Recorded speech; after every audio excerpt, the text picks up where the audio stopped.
नमस्ते दोस्तों, अगर आप लोग रेलवे के किसी भी एग्ज़ाम की तैयारी कर रहे हैं तो प्रीवियस ईयर क्वेश्चंस लगाना बहुत ज़्यादा ज़रूरी है। आज के इस क्लास में हम लोग एलसीएम एंड एचसीएफ टॉपिक लेकर आए हैं, जिसमें हम लोग प्रीवियस ईयर क्वेश्चंस को देखने वाले हैं और ये सवाल 2024 के एग्ज़ाम में जो पूछे गए प्रश्न थे वो हैं। तो यहाँ पर बहुत बेहतरीन तरीके से पूरा कॉन्सेप्ट आपको सिखाएंगे। एलसीएम और एचसीएफ में ऐसा समझ लीजिए कि ये वीडियो देखने के बाद आपको कभी भी दिक्कत नहीं होने वाली है ना। चाहे कोई भी सवाल हो आप आराम से लगा लेंगे। तो इस क्लास में बस पूरा शुरू से अंत तक बने रहना है। पहला जो सवाल दिया गया है वो एलसीएम निकालने के लिए है दोस्तों। अब ये जो नंबर्स दिए गए हैं, अगर आप इनका एलसीएम निकालने लग गए परंपरागत तरीके से, यानी कि जो हमारा बेसिक तरीका है उससे निकालने लग गए, तब तो बहुत सारा समय लग जाएगा। इसलिए हम लोग यहाँ पे जो एलसीएम है उसके बेसिक कॉन्सेप्ट का यूज़ करेंगे, है ना। एलसीएम का बेसिक कॉन्सेप्ट ये होता है कि अगर हमारे पास थोड़ा इसको अच्छे से समझते हैं, जैसे मान लीजिए कि हमारे पास कुछ नंबर है, यहाँ पर 6 है, फिर 8 है, फिर यहाँ पर 7 है और 12 है, ठीक है। ये हमारे पास कुछ 4 नंबर्स हैं। तो इनका जो एलसीएम होगा दोस्तों, एलसीएम का मतलब होता है लीस्ट कॉमन मल्टीपल, यानी सबसे छोटा वो नंबर जो इन सभी का मल्टीपल हो, यानी इन सभी से कटने वाला नंबर हो, है ना। तो एलसीएम का मतलब क्या हुआ, सबसे छोटा ऐसा नंबर जो दिए गए नंबर सभी से कट जाए, सभी से कटने वाला नंबर होना चाहिए वो। क्लियर हो गया बात कि नहीं? ठीक है। अब देखिए, तो इसी का यूज़ हम लोग करने वाले हैं कि भाई जो हमारा एलसीएम होगा इन सभी नंबर का, वो इन सभी से कट जाएगा, सभी से कटने वाला होगा। 24 से भी कटने वाला होगा, 38 से भी कटेगा, वो 336 से भी कटेगा, 152 से भी कटेगा कि नहीं? ठीक है ना। ये बात तो क्लियर हो गई। अब यहाँ पे आप अगर डिविजिबिलिटी रूल जानते हैं तो ऐसे सवालों को बहुत आसानी से लगा पाएंगे। हमारे पास एक नंबर जो दिया गया है वो है 24। 24 का रूल क्या कहता है? 24 का डिविजिबिलिटी रूल ये कहता है कि भाई जो संख्या 3 से भी कटे और जो संख्या 8 से भी कटेगी, वही संख्या 24 से कटने वाली है। मतलब जो हमारा एलसीएम होगा वो तो पक्का है कि 24 से कटेगा, यानी कि वो 3 से भी कट रहा होगा, 8 से भी कट रहा होगा। अब आप ऑप्शन में देखना है आपको कि कौन संख्याएं 3 और 8 दोनों से कट रही हैं, ठीक है। तो पहले 3 का रूल लगाते हैं। 3 का रूल क्या कहता है? 3 का रूल ये कहता है कि संख्या के अंकों का योग 3 से कटना चाहिए, यानी डिजिट्स जो हैं उनका सम 3 से कट जाए। पहले वाले को चेक करते हैं। पहला वाला देखिए, 6 3 9 है ना, और ये कितना हो जाएगा भाई? देखिए ये 6 भी 3 से कट गया, 3 एकम 3, ये भी 3 से कट गया, 8 और 4 12, 12 भी आपका 3 से कट गया। तो ये हमारा उत्तर हो सकता है, अभी कंफर्म नहीं है कि होगा ही होगा। आगे देखते हैं इसको। ये 3 कट जाएगा, ये 6 भी 3 से कट जाएगा, ये 3 से कट जाएगा। ये जो 5 बचा है क्या 3 से कटेगा? नहीं कटेगा। जब ये 3 से नहीं कट रहा है तो 24 से भी नहीं कटेगा, और 24 से नहीं कटेगा तो एलसीएम कभी भी नहीं हो सकता। तो मतलब ये आंसर भी हमारा नहीं होगा। इसको देखिए, 6 3 से कट जाता है, 3 3 से कट जाता है, 6 भी 3 से कट जाता है, बचा 2 यहाँ पर। क्या 2 3 से कटता है? नहीं कटेगा, पूरी तरह डिविजिबल नहीं है। तो ये संख्या भी 3 से नहीं कटेगी, मतलब 24 से नहीं कटेगी। तो जब 24 से नहीं कटेगी तो एलसीएम नहीं होगा। ये यहाँ पर ऑप्शंस को एलिमिनेट कर रहे हैं दोस्तों। इसको देखिए, 6 4 10, 10 और 1 11, 11 और 0 11 ही होगा। तो 11 जो है क्या 3 से कटता है? नहीं कटता। तो ये भी आपका ऑप्शन नहीं हो सकता। 3 ऑप्शन कट चुके हैं, बचा एक ही ऑप्शन है, ऑप्शन नंबर ए, यही आपका करेक्ट आंसर हो जाएगा। तो डिविजिबिलिटी रूल जानने का यही फ़ायदा है कि बहुत सारे सवालों को आप ऑप्शन से लगा सकते हैं दोस्तों, ठीक है ना। इसलिए जो लोग डिविजिबिलिटी रूल अच्छे से पढ़े होते हैं उनको किसी भी सवाल को लगाने में दिक्कत कहीं भी नहीं जाती है। ये कैलकुलेशंस के ट्रिक्स हैं, जहाँ पे आपका डिजिटल सम हो गया, यूनिट डिजिट मेथड हो गया, और ये जो ऑप्शन को एलिमिनेट करने वाला है डिविजिबिलिटी रूल है, इसको भी हम लोग लगा सकते हैं। तो यहाँ से उम्मीद करते हैं कि ये सवाल आपको समझ में आ गया होगा। पहला ऑप्शन इसका करेक्ट आंसर हो जाएगा, ठीक है। आगे चलते हैं। आइए देखते हैं यहाँ पे दूसरा प्रश्न क्या दिया गया है कि एलसीएम आप 27 और n, 27 और n का एलसीएम 54 के बराबर दिया है। इनका जो मसपा है, यानी कि महत्तम समावर्त एचसीएफ जो है 27 और n का ही, वो 9 के बराबर दिया गया है। तो n का मान क्या होगा यहाँ पर? अब आपको एक तरीका बताते हैं, कॉन्सेप्ट सिखाते हैं। अगर हमारे पास 2 नंबर हैं, ठीक है, a है और b है, ए और बी हमारे पास 2 नंबर है। अगर तो इन दोनों नंबर का जो मल्टीप्लाई है वो किसके बराबर होता है?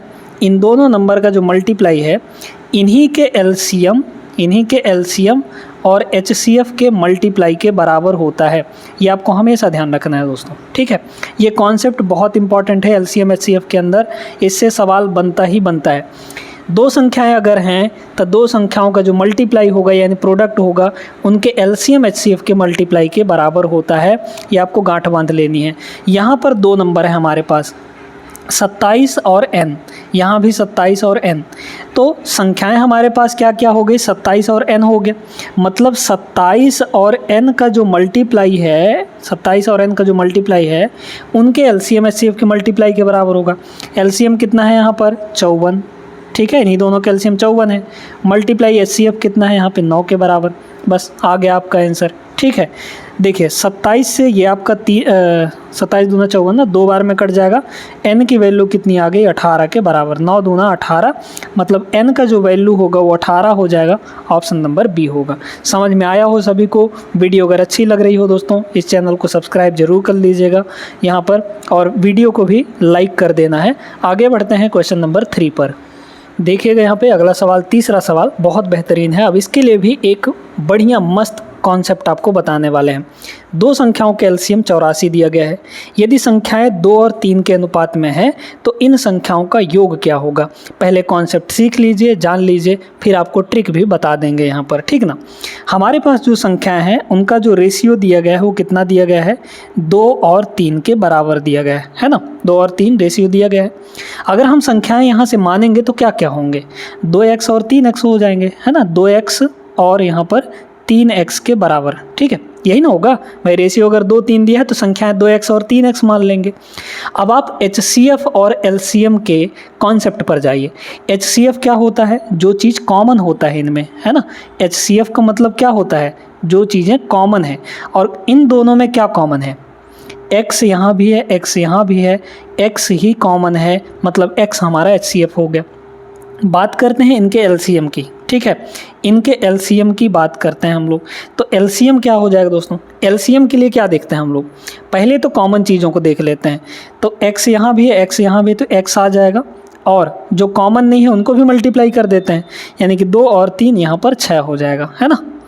तो कितना हो गया यहाँ पर? 6 × x। तो इनका इन दोनों का जो एलसीएम है वो कितना आ जाएगा? 6x के बराबर आ जाएगा। समझ पा रहे हैं कि नहीं? अब देखिए यहाँ पर डायरेक्ट तरीका देखिए। इसको अगर नहीं मानना है, वैसे भी अगर देखा जाए तो ये हमारे पास जो एलसीएम दिया गया है वो किसके बराबर? 84 के बराबर दिया है। तो 6x की वैल्यू जो है वो 84 के बराबर हो जाएगी। यानी कि जो यहाँ पे x की वैल्यू है वो कितनी हो जाएगी? कितना हो जाएगा यहाँ पे? 6 1 कम 6 और यहाँ पे 6 चौके 24, 14 हो गया। तो x मतलब HCF हमारा 14 के बराबर। अब कह रहा है तो संख्याओं का योग क्या होगा? संख्याओं का यहाँ पर योग क्या होगा? तो संख्याएं हमारे पास क्या क्या हैं? 2x और 3x हैं। 2x और 3x जोड़ दीजिए, कितना हो जाएगा? 5x हो जाएगा। तो ये हो गया 5x। ये थोड़ा सा डिटेल वाला तरीका है, एक शॉर्ट ट्रिक हम अभी आपको बताने वाले हैं। तो ये हो गया 5 × x की वैल्यू 14, मतलब कितना आ गया? 70 के बराबर। तो दोनों संख्याओं का योग 70 होगा। ऑप्शन नंबर सी हो जाएगा। अब सुनते जाइए, यहाँ पर क्या दिया है? 2 संख्याएं दिया है। तरीका सीखिए, मतलब ट्रिक सीखिए। 2 और 3 दिया गया है ना, 2 और 3 दिया गया है। हमारे पास जो एलसीएम दिया है वो कितना दिया है? 84 के बराबर। आप क्या करिए, जो अनुपात में संख्याएं दी गई हैं उनका एलसीएम ले लीजिए, अनुपात का ही एलसीएम ले लीजिए। तो 2 और 3 का एलसीएम कितना होगा? चूंकि इसमें कुछ भी कॉमन नहीं है तो कितना हो जाएगा? 2 3 6 हो जाएगा। इस 6 की जो वैल्यू है, रेशियो में एलसीएम 6 आ गया। एक्चुअल में जो एलसीएम है वो कितना दिया है? 84 के बराबर। तो 6 की वैल्यू 84 हो गई। तो 1 की वैल्यू कितनी हो जाएगी? 1 की वैल्यू हो जाएगी यहाँ पर 14 × 84, है ना। तो अगर दोस्तों आपको पूछा जाता कि भाई HCF क्या होगा, इसी में अगर HCF पूछ लेता तो HCF क्या हो जाता? इस 2 और 3 में क्या कॉमन है? एक ही ना कॉमन है। तो 1 की तो वैल्यू 14 आई है, मतलब ये हमारा क्या होगा? HCF हो जाएगा। क्या होगा? HCF हो जाएगा, यानी जो चीज़ कॉमन है। समझ में आया? अब इसके बाद हमको क्या पूछा है? यहाँ पर संख्याएं निकालने के लिए। तो संख्याएं कैसे निकालेंगे? अगर पूछा जाता संख्याएं ठीक है, दोनों संख्याएं कौन कौन सी हैं। तो संख्याएं कैसे निकाल लेते, डायरेक्टली। संख्याएं निकालने के लिए आपको क्या करना है, अनुपात दिया है 2 और 3 का, है ना, और HCF हमने निकाला है कितना, यहाँ पर 14 के बराबर, HCF 14 के बराबर निकाला है। HCF का ही दोनों संख्याओं में मल्टीप्लाई कर दीजिए, आपको दोनों नंबर मिल जाएंगे। तो 14 का 2 में मल्टीप्लाई करेंगे 28 हो जाएगा, सारे तरीके बताए दे रहे हैं। 14 का 3 में मल्टीप्लाई कर दीजिए 42 मिल जाएगा, यही दोनों आपकी संख्याएँ होंगी। ठीक है, संख्याएं मिल गई। अब इसमें पूछा, इस सवाल में क्या पूछा था, हमको योग पूछा था, तो टोटल कितना हो जाएगा भाई, 1 की वैल्यू 14 है तो यहाँ पर टोटल कितना होगा, 2 और 3 5 हो जाएगा। 5 की वैल्यू कितनी हो जाएगी यहाँ पर, 14 पंचे 70, आ गया ना आंसर, आराम से आ गया। ठीक है, बिना किसी दिक्कत के। आई होप समझ गए होंगे आप लोग। आगे चलिए, आइए देखते हैं यहाँ पे अगला सवाल क्या दिया है। HCF निकालना है, मसपा यानी HCF। ठीक है, अब HCF का भी कॉन्सेप्ट अगर आप जान सकते हैं तो ये सवाल भी बहुत आसान है आपके लिए। कैसे, सुनते जाइए। HCF का कॉन्सेप्ट ये कहता है कि भाई किसी भी नंबर का, या दो हो या 3 हो या 4 हो, जितने भी नंबर हो, उनका जो HCF होता है वो एक सबसे बड़ा नंबर होता है जो सभी दिए गए नंबर्स को काट सकता है, यानी डिवाइड कर सकता है।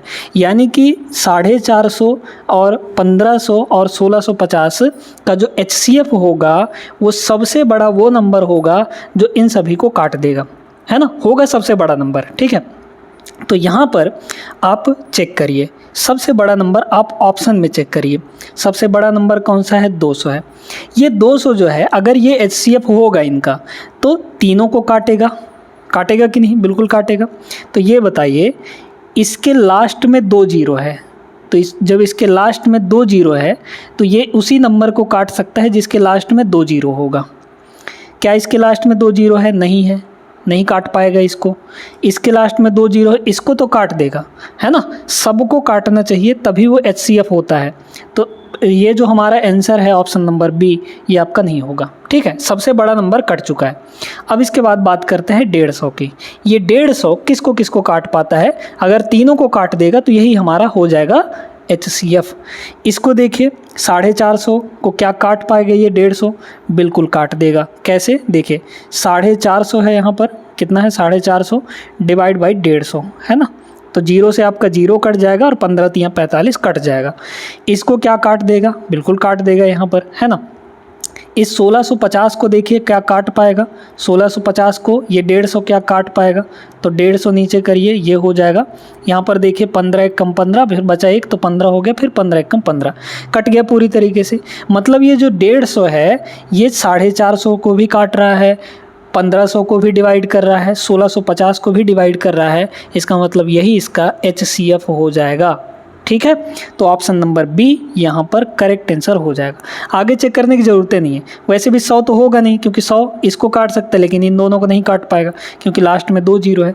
50 सबको काट देगा, 50 जो है सबको काट देगा, लेकिन ये सबसे बड़ा नहीं है ना। इसके अलावा भी यहाँ पर 150 है, ये भी इन सभी को काट सकता है। तो बड़ा वाला नंबर ही हमारा HCF हो जाता है। समझ पाए कि नहीं, उम्मीद करते हैं क्लियर हो गया होगा। चलते हैं अगले प्रश्न पर। देखिए इस सवाल में भी आपको HCF ही निकालना है, बता चुके हैं। सबसे बड़े नंबर को चूज करिए आप, फिर उससे काट के देखिए। 8 है, 8 का रूल क्या कहता है कि लास्ट के 3 डिजिट 8 से कटने चाहिए। ये जो 180 है 8 से नहीं कटता भाई, 8 दूना 16 हो जाएगा, बचे 2 20 हो जाएगा, तो 20 के 8 से कटता है। यही संख्या नहीं कट रहा है, तो मतलब ये आंसर नहीं होगा। फिर इससे और छोटे में आइए, मतलब 6 पे आइए। 6 का रूल ये कहता है कि भाई जो संख्या 2 से भी कटे और 3 से भी कटे वही संख्या 6 से कटेगी, है ना। तो देखिए 8 2 10 हो रहा है, ये क्या 10 3 से कटता है, नहीं कटता ना। 3 का रूल तो यही कहता है कि अंकों का योग 3 से कटना चाहिए। यहाँ 3 1 4 है, ये भी 3 से नहीं कटेगा, ये भी 3 से नहीं कटेगा, हालांकि ये कट जाएगा, पर 3 से ही नहीं कट रहा है तो 6 से क्या कटेगा, नहीं कटेगा, तो ये आंसर भी नहीं होगा हमारा। 4 पर आ जाइए, है ना, क्योंकि इससे छोटा फिर 4 है ना। 4 को देखिए, क्या 4 तीनों को काट पाएगा। 4 का रूल ये कहता है लास्ट का 2 अंक कटना चाहिए। यहाँ 10 है दोस्तों, क्या 10 4 से कटता है, नहीं कटता ना, तो ये आंसर भी हमारा नहीं होगा। हमारे पास बचा है सिर्फ एक ही, यही हमारा आंसर हो जाएगा। मतलब जो कॉमन चीज़ है इन तीनों में, सबसे बड़ा नंबर वो कौन है, 2 है। 2 के अलावा कुछ भी कॉमन नहीं है।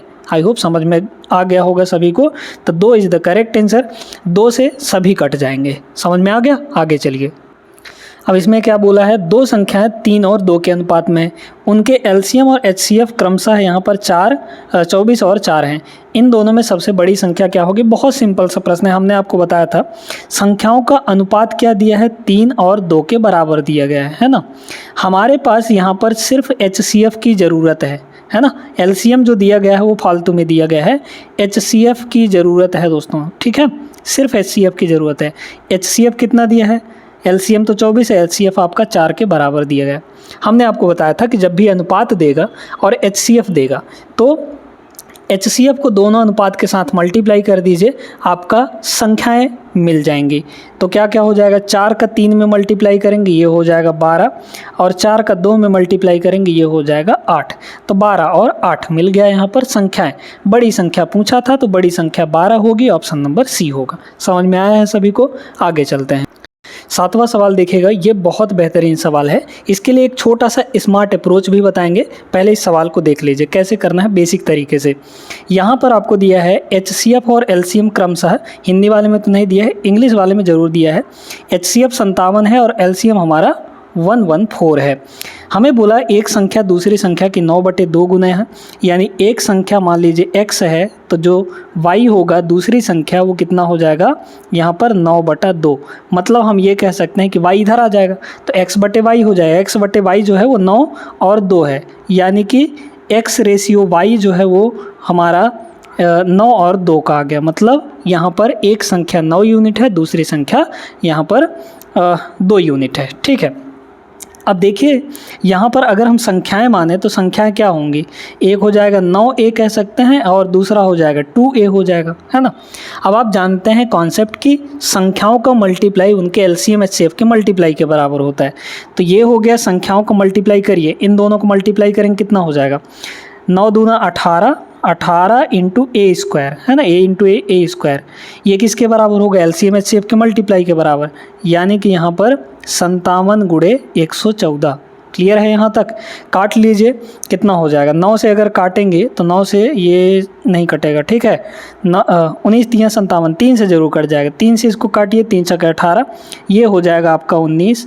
और 6 से इसको काट देंगे हम लोग, 6 से इसको काटिए तो 6 कम 6 बचा आपका 5, तो यहाँ पर 6 नहीं हो 54, 19 आ गया। तो ए स्क्वायर की वैल्यू 19 इंटू 19 है, मतलब ए की वैल्यू कितनी हो जाएगी? √19 इंटू 19। तो एक 19 वहाँ से कॉमन आएगा, मतलब कि 19 आ जाएगा।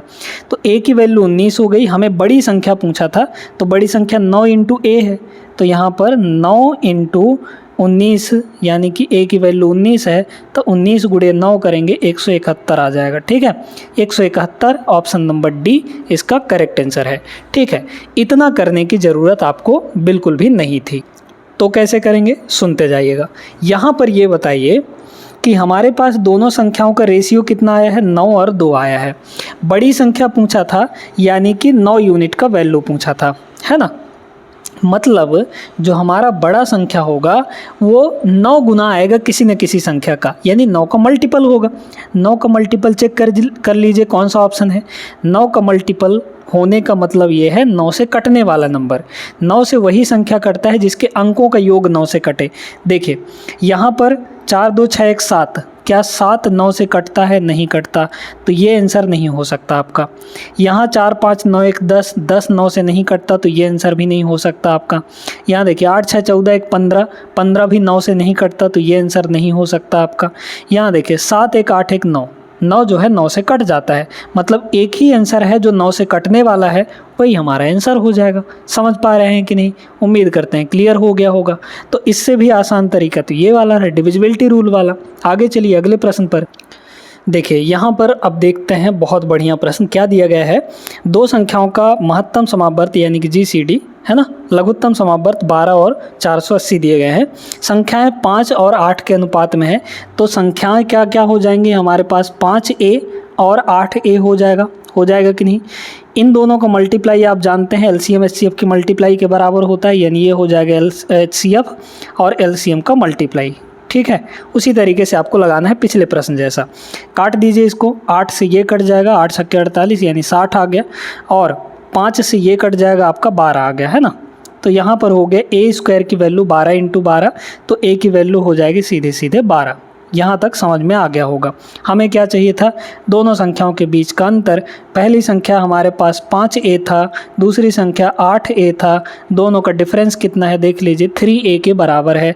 तो 3a यानी कि हमारे पास 3 इंटू ए की वैल्यू 12 है, तो 12 3 36 आ जाएगा, ऑप्शन नंबर ए होगा। सिंपल सा प्रश्न था, पिछले सवाल जैसा ही। आई होप समझ गए होंगे आप लोग। आगे चलते हैं प्रश्न नंबर 9 पर। अब यहाँ पर थोड़ा सा अलग टाइप के प्रश्नों को हम लोग देखते हैं। कपड़े के 2 टुकड़ों की लंबाई 96 मीटर और 144 मीटर है, ठीक है। यहाँ पर 96 मीटर पहले टुकड़े की लंबाई और दूसरे टुकड़े की लंबाई 144 मीटर है। हमें कह रहा है कपड़े की अधिकतम लंबाई कितनी है जिसे बिना किसी शेष के दोनों टुकड़े से समान रूप से काटा जा सकता है।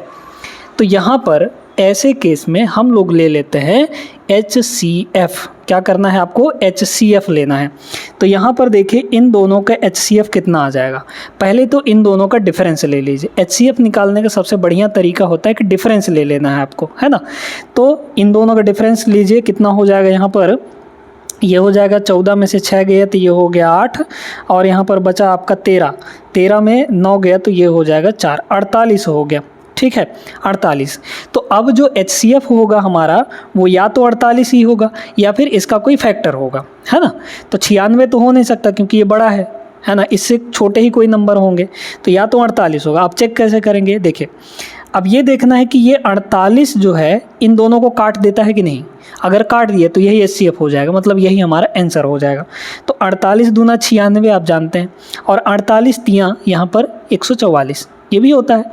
तो 48 जो है 96 को भी काटा, 144 को भी काटा, यानी यही हमारा HCF हो जाएगा। तो HCF हमारा 96 और 144 के HCF क्या आ जाएगा, 48 के बराबर, और यही हमारा आंसर होगा, ऑप्शन नंबर डी। समझ गए, उम्मीद करते हैं क्लियर हो गया होगा। भाई देखिए ना, यहाँ पर क्या बोला है, कपड़े की अधिकतम लंबाई कितनी है जिसे बिना किसी शेष के दोनों टुकड़ों से समान रूप से काटा जा सकता है। शेष नहीं आना चाहिए और हमारा कपड़ा बराबर बराबर भागों में बट जाए। भाई 48 से ये 96 जो है 96 मीटर कपड़ा अगर 48 मीटर का काटेंगे तो 2 बार कट जाएगा, ठीक है। और अगर 144 मीटर वाले कपड़े को 48 मीटर के में काटेंगे तो 3 भाग में कट जाएगा, शेष भी नहीं बचेगा हमारा, है ना। बोला है ना शेष नहीं बचना चाहिए। तो ऐसे केस में हम लोग HCF लेते हैं। क्लियर हो गया, आगे चलिए। बहुत बढ़िया प्रश्न है दोस्तों। इस टाइप के सवाल भी आपसे पूछे जाते हैं जहाँ पे घंटियों का बजना हो गया या फिर रेलवे क्रॉसिंग हो गया, इस तरीके से जो हमारे सवाल होते हैं वो बनते हैं।